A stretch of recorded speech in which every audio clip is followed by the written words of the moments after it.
Bien, pues continuamos con esta segunda y última parte de la clase y nos quedamos justamente en Carlomagno.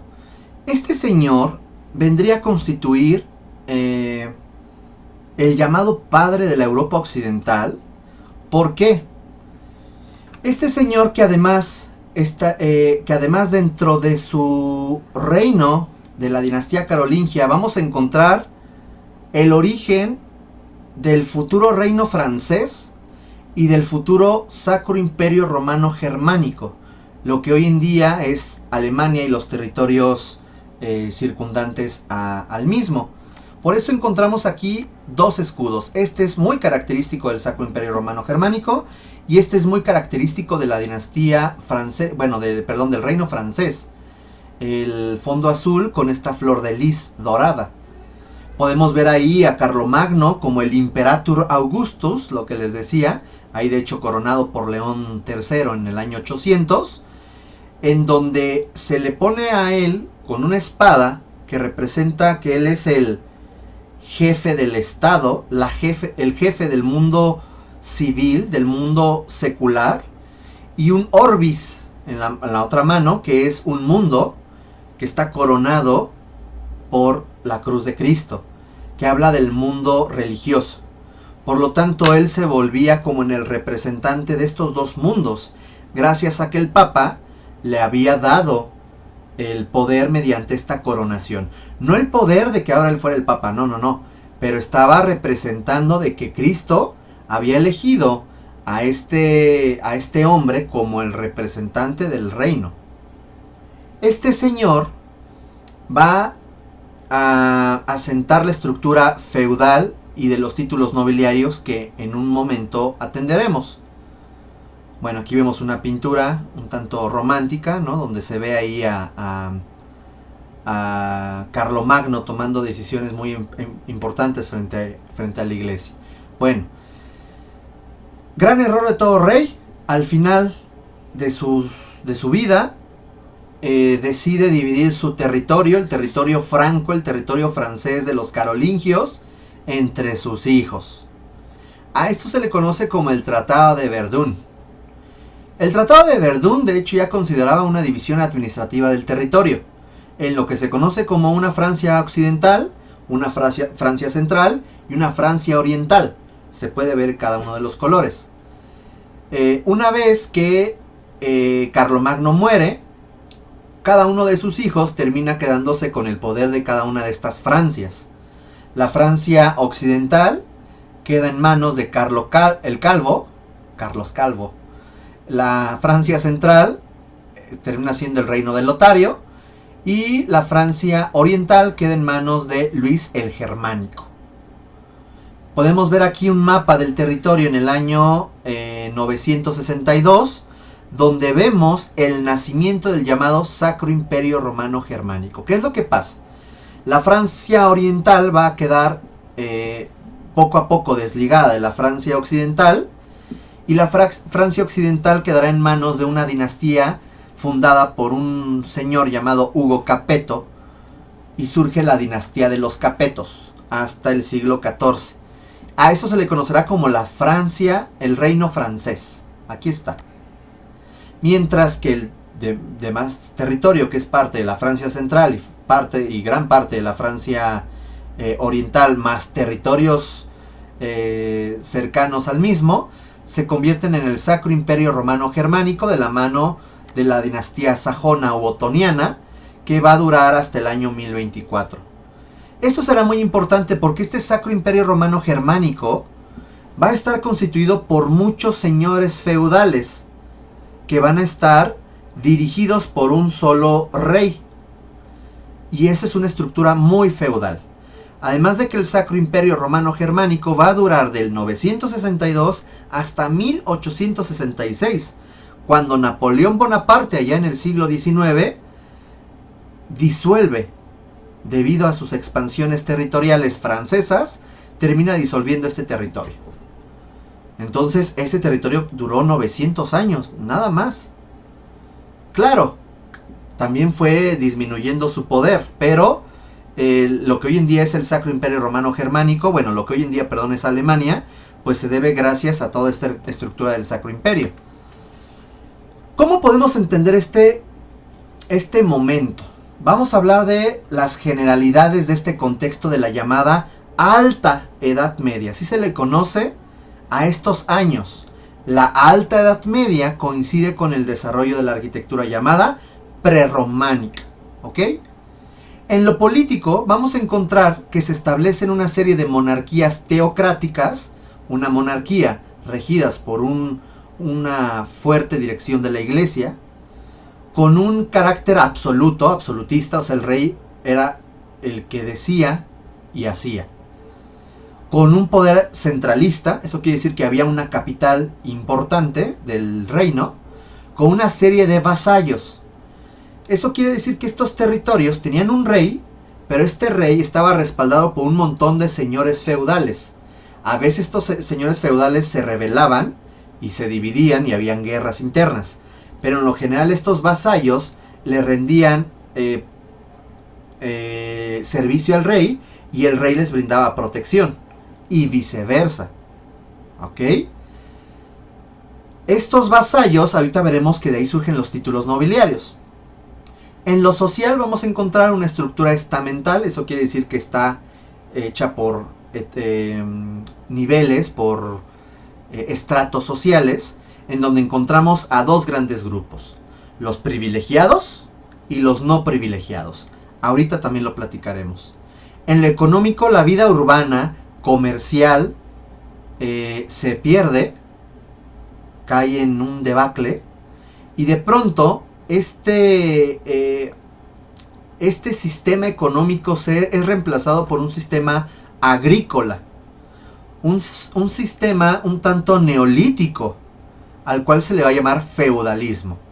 El feudalismo es un sistema económico político en el cual habrá un señor feudal que es dueño de muchas tierras y que a partir de que él le da protección a una serie de siervos, estos siervos le trabajan las tierras, dándole comida al señor feudal, y el señor feudal les da protección a estos siervos.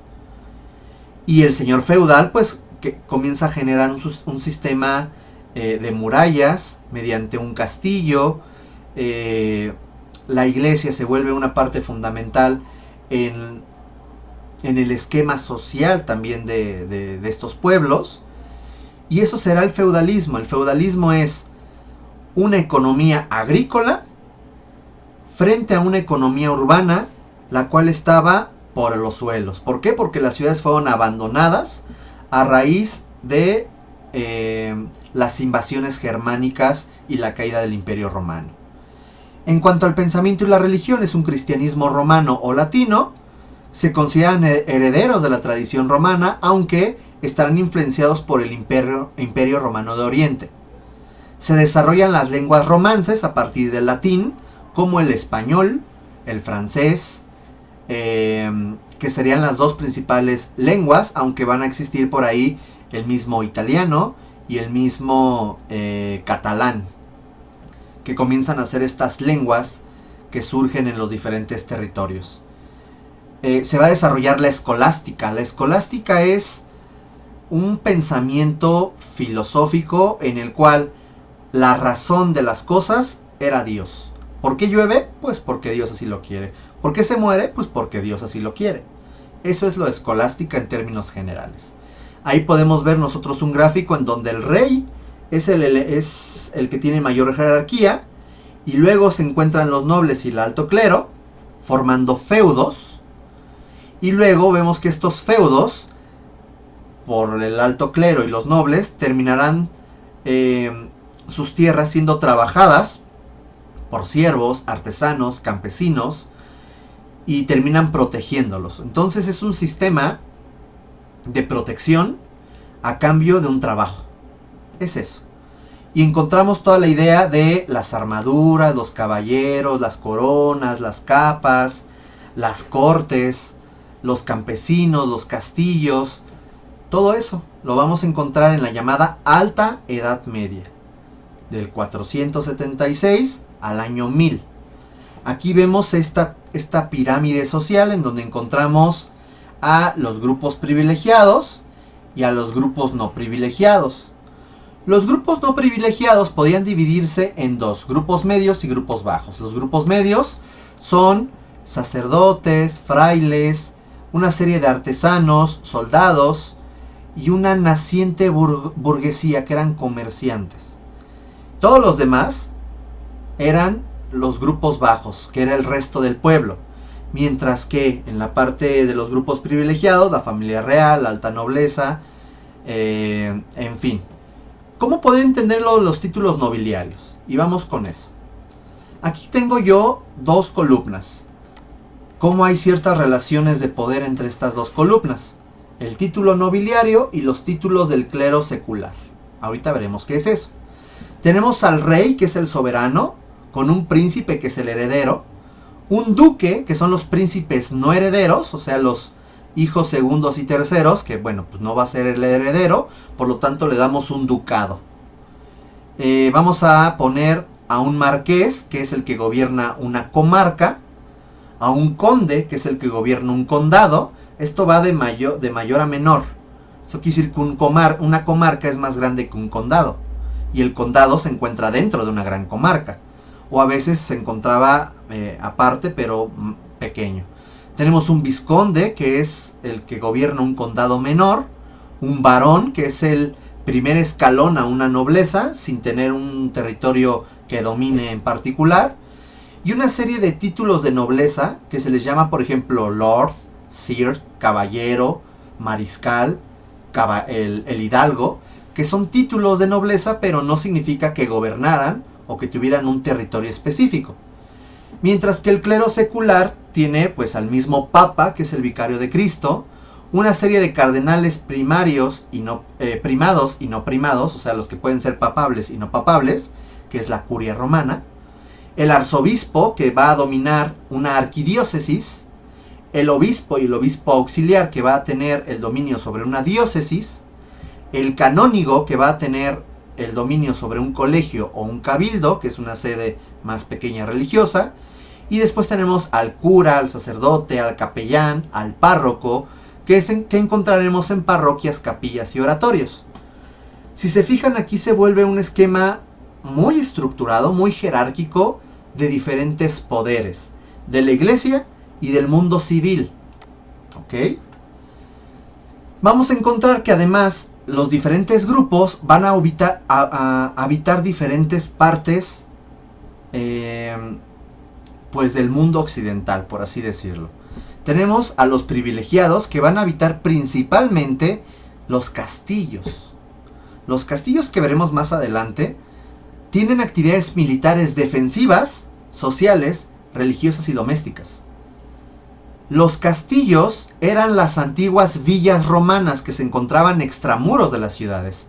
Estas villas se fueron transformando paulatinamente en construcciones muy fortificadas a lo alto de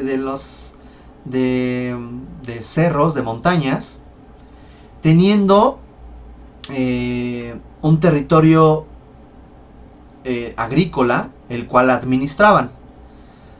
Dentro del grupo no privilegiado, ahí vamos a encontrar al clero regular, que se va a encontrar en monasterios. Eso sí los vamos a ver en esta clase. Los monasterios son centros culturales centrados en la oración, el estudio, el trabajo artesanal, el cuidar enfermos y el copiar libros. Y literal, rezaban porque el mundo no se acabara. Y se encontraban en pequeños asentamientos aislados en el campo, no en las ciudades.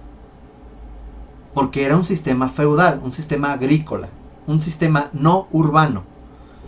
Mientras que el clero secular, ahorita veremos qué es regular y qué es secular, que eran los sacerdotes y capellanes, los vamos a encontrar junto con grupos medios y bajos, como burgueses, artesanos, labradores, funcionarios y soldados, en las incipientes ciudades, en ciudades parcialmente abandonadas, con actividades comerciales, artesanales, banqueras y religiosas.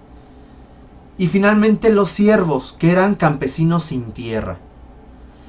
Estos van a vivir en aldeas o villas que tenían actividades civiles de cultivo en las tierras del Señor y que se encontraban en torno a los castillos. De ahí la idea del villano o del aldeano, que era aquellos los que vivían en aldeas o villas. ¿Ok?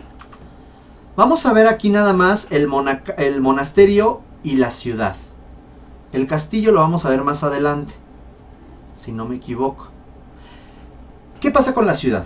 La ciudad se abandona y la ciudad comienza a modificar su traza paulatinamente, y esta traza muy romana en damero se comienza a romper. Se generan trazas muy irregulares y se intervienen los edificios existentes. La ciudad pierde totalmente su importancia y se olvida frente a los castillos, conventos, que son los monasterios, y las villas, con una fuerte tendencia rural. Se pierde el concepto de higiene pública y queda en manos de pequeños artesanos y comerciantes.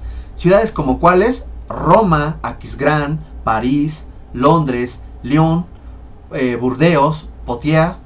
Y aquí tenemos dos ejemplos. La misma ciudad de París, que es una ciudad medieval, vean cómo se fortifica, se ponen murallas, lo platicaremos más adelante. Y la misma ciudad de Aquisgrán.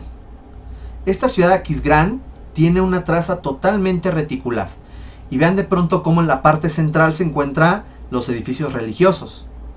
Sin embargo, de la ciudad hablaremos más adelante, específicamente en la llamada Baja Edad Media, ya que en esta etapa no tiene gran relevancia. Vamos a encontrar la división de la iglesia. Aquí pongan mucha atención. La iglesia se va a dividir en dos tipos de cleros: el clero regular y el clero secular. Hace rato yo leí el clero secular, que es este, de hecho me voy a regresar. El clero secular, en donde encontramos a los papas, cardenales, arzobispos, obispos, curas, sacerdotes, capellanes y párrocos. Esos son el clero secular. Aquí podemos ver esta estructura donde encontramos al papa y a la curia romana, y cómo surgen dos ramas. Una rama llamada el clero secular, en donde encontramos a los arzobispos, obispos y sacerdotes, los cuales tendrán edificios como catedrales, parroquias y capillas, las cuales se van a encontrar dentro de las ciudades o muy cerca de ellas. También dentro del territorio amurallado de los castillos. ¿Ok? A eso se le llama clero secular. Se llama século a aquellos en donde los hombres que siguen las reglas de Dios viven bajo también las reglas del hombre. A eso se le llama el siglo. Y existe otra rama, que es la rama del clero regular. Y el clero regular es porque siguen una regla. La regla de San Benito. Y ahorita vemos qué es eso de la regla de San Benito.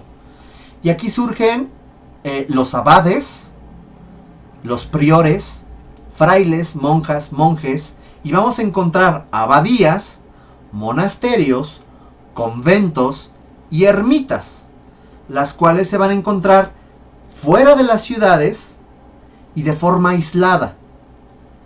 Aquí encontramos una comparación de títulos.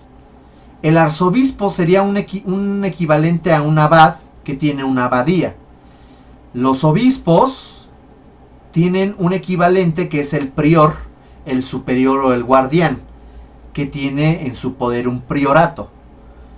Mientras que el canónigo, cura, sacerdote y capellán tiene una relación al monje, al fraile y el ermitaño, que se encuentra en un monasterio, en un convento y en una ermita. Esa va a ser la diferencia. Y aquí la gran pregunta es, ¿ustedes qué creen? En esta llamada Alta Edad Media, donde el feudalismo, que es una estructura muy agrícola, ¿cuál de estos dos creen que tenían mayor predominio? Pues el clero regular, porque era el que se encontraba fuera de las ciudades, aunque los cardenales, el papa y los arzobispos tenían un fuerte poder, porque tenían una relación directa con el rey. Por lo tanto, existía un equilibrio de fuerzas. Es importante señalar que además, y aquí quiero que vean ustedes este mapa, una vez que se divide el territorio entre franceses y el Sacro Imperio Romano Germánico, para quedar bien ante el Papa, existía la idea de yo voy a quedar bien ante el Papa y por lo tanto ante Cristo, si yo construyo más conventos, más monasterios, más iglesias. Y es ahí donde comienzan a surgir una gran cantidad de abadías en todo el territorio de la Europa Central. Y existía una competencia entre los franceses, bueno, los francos, y el Sacro Imperio Romano Germánico en a ver quién construía más abadías, más monasterios, y por lo tanto obtener la gracia de Dios y estar bien ante los ojos del Papa. Aquí es importante señalar que la orden monástica, el monacato, surge en Egipto en el siglo IV, en el año 300 y fracción, a partir de una serie de ermitas. Benito de Nurcia va a establecer su orden, que son los benedictinos, en el siglo VI, y fija reglas con una vida contemplativa, espiritual a través de evangelios y oficios corales, o sea, cantando, olvidando los placeres terrenales. Y estas tres reglas son lo que todos nosotros seguimos al día de hoy: obediencia, castidad y humildad. Esas son las tres reglas básicas, llamadas las reglas de San Benito, que van a seguir el clero regular. De ahí la idea de regla. ¿Ok? Y van a surgir dos abadías muy, muy importantes: la abadía de Cluny y la abadía de Cister. Estas dos abadías yo voy a platicar de ellas más adelante, porque una impulsará el gótico y la otra impulsará el románico. Pero acuérdense, Cluny y Cister surgen justamente en la Alta Edad Media para propagar la fe cristiana. Ese era el objetivo de estos monasterios, además de que se convertían en centros hegemónicos de la cultura y la religión. Hasta que, en la Baja Edad Media, surgen las universidades. Lo platicaremos más adelante. Uno de los principales monasterios será este. Este es un monasterio que se llama el monasterio de San Gall, en Suiza, en el siglo X. Y ese es el plano, compañeras y compañeros, el plano más antiguo del mundo. ¿Ok? Un plano en papel. Y nos está hablando de una ciudad religiosa autosuficiente, donde encontramos un templo, un monasterio y una serie de edificios, los cuales complementan la actividad religiosa, como son una zona de enfermería, un cementerio, jardines, huertos, tenemos una serie de, hasta un hostal, tenemos una serie de servicios básicos que dan pues pie a los servicios de la comunidad religiosa y además de los foráneos, de la gente que pasaba por ahí. San Gall se convierte en el arquetipo, en el modelo de los conventos y monasterios a seguir en toda la llamada Baja Edad Media, y llegaría la influencia aquí a la Nueva España. Eso lo verán en Historia de la Arquitectura 3. Y aquí tenemos una reconstitución del monasterio de San Gall, donde vemos cómo existe un foso, un puente levadizo, y una muralla, que es un muro realmente perimetral, que divide el terreno circundante con todos los diferentes servicios eclesiásticos que se encuentran en torno a este templo y a este claustro. El claustro es un patio en el cual va a estar rodeado por celdas. Las celdas son las habitaciones de los monjes. Habrá un refectorio, que es el comedor, una cocina, una sala de profundis, que es una sala de lectura, una biblioteca y una serie de elementos que sirven para las actividades monásticas. Aquí tenemos un modelo de un monasterio medieval en donde vemos justamente la importancia del claustro, de la iglesia o el templo, una serie de dormitorios, la biblioteca, la sala capitular, cementerios, enfermería, la casa del abad, cocina, refectorio, granero, hospedería, la entrada, un molino y una serie de terrenos que administraba la iglesia. ¿Ok? Y vamos a finalizar con esto.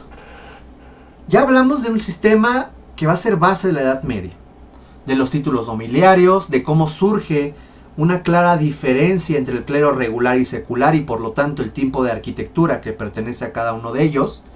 Pero vamos a hablar muy brevemente de las diferentes arquitecturas prerrománicas. Por ejemplo, la arquitectura carolingia. Esta arquitectura del periodo de Carlomagno se va a caracterizar por modelos romanos y bizantinos, empleo de bóvedas de cañón, cúpulas, semicúpulas, cubiertas en aguas, arcos de medio punto, con torres cimborrios. ¿Qué es una torre cimborrio? Esto es una torre cimborrio. Una torre cimborrio es, por dentro se ve el intradós de una cúpula, pero por fuera el extradós no se ve, porque está oculta por una torre coronada por aguas, ya sean 4 aguas o más aguas. ¿Ok? Quiero que vean cómo la planta arquitectónica es una planta de cruz griega con ábsides a los extremos y una serie de capillas que además están divididas por arcos de medio punto, que además vemos el macizo es mayor, o sea el muro, y las ventanas son pequeñitas, por lo tanto el interior termina siendo muy oscuro, excepto en donde se encuentra el ábside, que termina siempre siendo muy iluminado por las ventanas.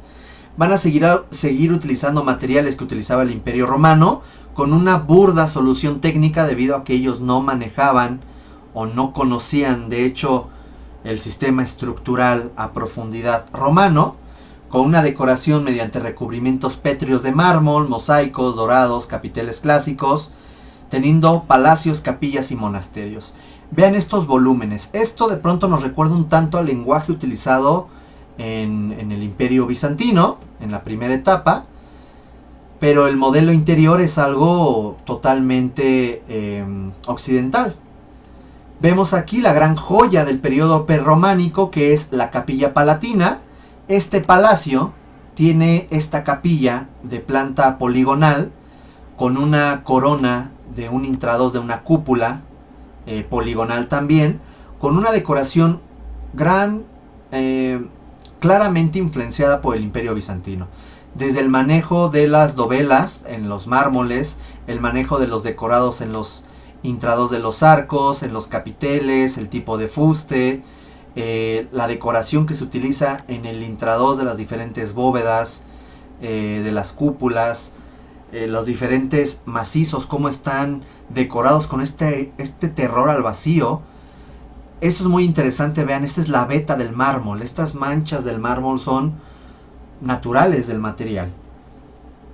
Vean aquí de pronto cómo hay algunos elementos de hierro que vienen a generar grapas, ligas en las estructuras. Y bueno, pues la gran decoración que tiene este edificio. Esta será el palacio, además de la capital del Sacro Imperio Romano Germánico, y también sería del Imperio Carolingio.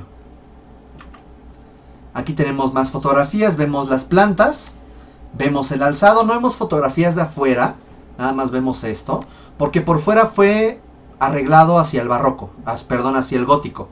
Entonces pues no vale la pena verlo por fuera, ahorita, pero por dentro vean la maravilla. Nos recuerda a un canon muy de los mausoleos, de las martirias, de los baptisterios paleocristianos, pero con todo el lujo y toda la elegancia de una monarquía francesa, influenciado por la arquitectura bizantina en cuanto a la decoración. Podemos nosotros ver en la siguiente diapositiva el foco ibérico con la arquitectura visigoda. La arquitectura visigoda, vemos por ejemplo aquí igual elementos muy masivos en cuanto a su estructura y el manejo de los arcos de herradura que posteriormente el Islam va a heredar. Es una influencia romana y bizantina, construcciones austeras con una técnica constructiva pobre, plantas basilicales o de cruz griega, empleo de ventanas geminadas. Las ventanas geminadas es cuando vemos dos ventanas pareadas y divididas por una columna, con bóvedas de cañón corrido, bóvedas de arista, arcos de herradura, medio punto, madera, muros de sillería y ladrillos, una decoración de frescos, mosaicos, etc. Vemos cómo son estructuras muy... mi gato que está dando lata aquí, con un interior muy oscuro, con una estructura muy robusta, y esto nos recuerda a un esquema paleocristiano. Aquí tenemos dos ejemplos: San Pedro de la Nave en Zamora, aquí Santa Comba de Bande en Ourense. Vemos cómo son estructuras que parten de una planta de cruz latina, cruz griega, que después buscaban ampliar hacia una planta basilical de cruz latina, con manejo de dos aguas, portadas muy sencillas, un cimborrio, y de pronto aquí parece un hastial. El hastial es un muro para poner campanas. Hastial. Perdón. Espadaña se llama, no es hastial. Espadaña. Ese es el nombre real, perdonen ustedes. Tenemos aquí la arquitectura asturiana, que tiene formas un tanto antagónicas, más bien totalmente antagónicas a la arquitectura islámica, que después veremos. Plantas basilicales, ábsides rectangulares, accesos laterales, un modelo de una cristiandad ibérica, con un sistema arquitectónico constructivo muy similar a los anteriores, más burdo. El sistema constructivo es cierto, lo podemos ver, hay contrafuertes, hay tejas, hay estos canes, que son este tipo de molduras que sobresalen, y bueno, una serie de volúmenes agrupados que generan esta arquitectura asturiana. Y finalmente, insisto, de forma muy general, hicimos este recorrido, la arquitectura vikinga que encontraremos en Britania y Escandinavia. Los vikingos se van a establecer en Islandia y Escandinavia y van a tener una tradición celta con una influencia cristiana tardía. Su sistema estructural será mediante madera y armaduras, sistemas adintelados y armaduras de madera, con tablones y cimientos de piedra, una decoración muy particular. Aquí podemos ver este tipo de iglesias cristianas de madera que se llaman los Stavkirke. Y los Stavkirke son templos vikingos cristianos hechos de madera a dos aguas, con una estructura central de columnas y dinteles, en el cual tenemos un esquema con un ábside, en donde vamos a encontrar el altar, y un deambulatorio o un corredor perimetral que genera la estructura de los Stavkirke. Y bueno, con esto concluiríamos la clase. Les agradezco y nos vemos en breve en nuestra sesión de Zoom. Adiós.